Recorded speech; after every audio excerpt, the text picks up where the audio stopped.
नहीं जाता है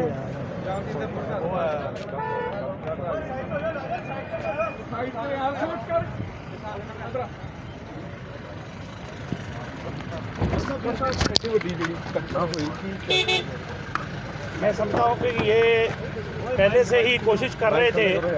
ये आतंकवादी ग्रुप जो बाहर बैठे हुई फोर्सेस हैं पंजाब को पहले डिफेम करने की कोशिश कर रहे हैं। लेकिन एक बात मैं कहना चाहता हूँ कि हमारी सरकार कभी भी आतंकवादियों से ना हमने कभी समझौता किया है ना हम समझौता करेंगे।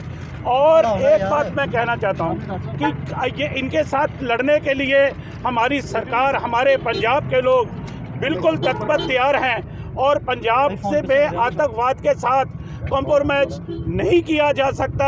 आज यहाँ पे मैं महसूस करता हूँ कि पंजाब सरकार ने बहुत दफ़ा केंद्र की सरकार को भी फीडबैक दिया था कि विदेश में बैठे हुए जो आतंकवादी ग्रुप हैं वो रीग्रुप हो रहे हैं और रेडिकल ग्रुप फिर से पंजाब में हरकतें कर सकते हैं। मैं समझता हूं कि ये हमारी सुरक्षा बल की और हमारी इंटेलिजेंस की चूक है और चूक कहाँ की हुई है। जैसे मोहम्मद के 6-7 आतंकी जो है वो उसके बाद हाई अलर्ट पे था, हाई अलर्ट के बावजूद ये घटना हुई।